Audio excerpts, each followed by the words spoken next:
अनंत काल के उस समय में जब न दिन था न रात, न समय का कोई अस्तित्व, केवल एक अनंत शून्य था।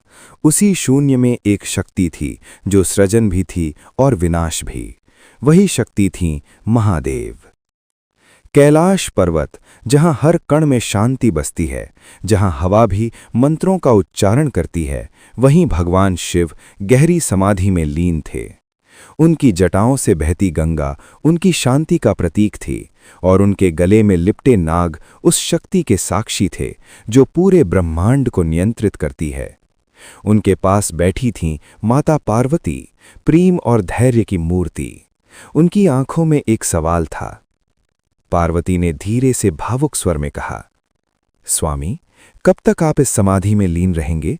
संसार को आपकी आवश्यकता है। लेकिन शिव स्थिर थे। उनकी चेतना इस संसार से परे जा चुकी थी। उधर देवलोक में अशांति फैल चुकी थी। एक असुर, तारकासुर, अपनी शक्तियों से तीनों लोकों में आतंक मचा रहा था। देवता भयभीत थे, कोई भी उसे रोक नहीं पा रहा था। इंद्रदेव ने सभा बुलाई।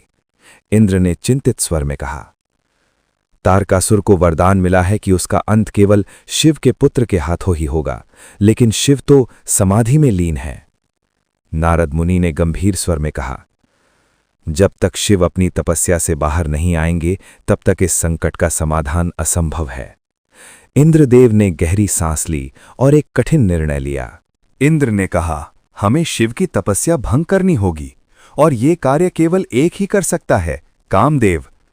कुछ ही क्षणों बाद कामदेव सभा में उपस्थित हुए।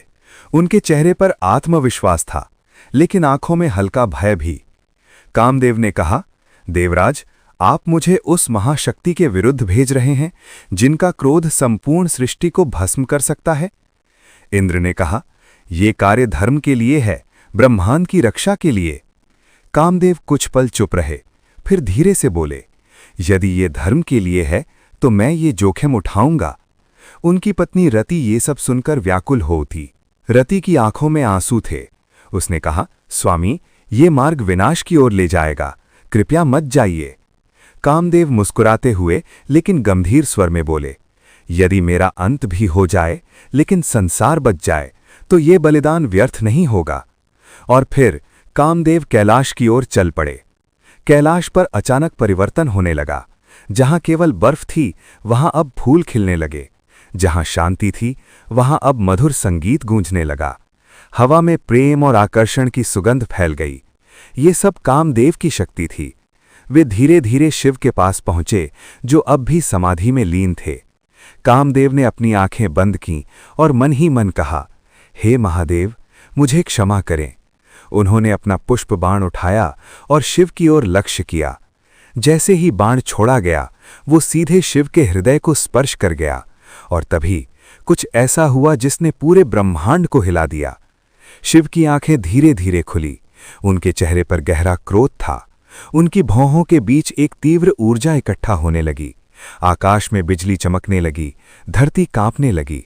शिव ने गर्जन करती आवाज में कहा, कौन है जिसने मेरी तपस्या भंग करने का साहस किया? कामदेव सामने आए, लेकिन अब बहुत देर हो चुकी थी। अचानक शिव का तीसरा नेत्र खुल गया।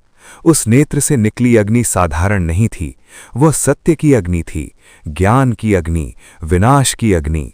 जैसे ही वो अग्नि कामदेव को छूती है, वे एक ही क्षण में भस्म हो जाते हैं। ना कोई चीख, ना कोई आवाज, सिर्फ राख। पूरे ब्रह्मांड में सन्नाटा छा गया। देवता कांप उठे। इंद्र ने डरते हुए कहा, हमने क्या कर दिया? शिव का क्रोध अब भी शांत नहीं हुआ था। तीसरे नेत्र की ज्वाला चारों ओर फैलने लगी। पेड़ सूखने लगे, नदियां उबलने लगीं, पर्वत हिलने लगे। ऐसा लग रहा था जैसे सृष्टि का अंत निकट हो। तभी रति वहां पहुंची। उन्होंने अपने पति की राख देखी और चीख उठी। रति विलाप करते हुए बोली, हे महादेव, मेरे पति ने जो किया वो धर्म के लिए किया। उन्हें इस प्रकार दंड देना क्या ये न्याय है? उनकी आवाज में इतना दर्द था कि स्वयं समय भी ठहर गया। माता पार्वती आगे बढ़ीं। पार्वती शांत लेकिन दृढ़ स्वर में बोली, स्वामी, क्रोध में लिया गया निर्णय न्याय नहीं होता। शिव धीरे धीरे शांत होने लगे। उनका तीसरा नेत्र बंद हुआ और सृष्टि ने राहत की सांस ली। शिव ने रति की ओर देखा। उनकी आंखों में अब क्रोध नहीं, करुणा थी। शिव गंभीर लेकिन कोमल स्वर में बोले, रति, तुम्हारा प्रेम सच्चा है। तुम्हारी भक्ति ने मुझे प्रसन्न किया है। मैं कामदेव को पुनः जीवन देता हूं। रति की आंखों में आशा की चमक आ गई। शिव ने कहा, लेकिन अब वो अदृश्य रहेंगे, केवल भावनाओं में, प्रेम में, हृदय में। और उसी क्षण कामदेव पुनः अस्तित्व में आ गए, लेकिन अब वो दिखाई नहीं देते थे। ये केवल एक घटना नहीं थी, ये एक गहरा रहस्य था। महादेव का तीसरा नेत्र केवल विनाश का प्रतीक नहीं है, ये सत्य का द्वार है। जब ये खुलता है तो हर झूठ, हर अहंकार, हर भ्रम भस्म हो जाता है। ये हमें सिखाता है कि जब अज्ञान बढ़ता है तो विनाश आवश्यक होता है। जब अहंकार सीमा पार करता है तो सत्य उसे मिटा देता है।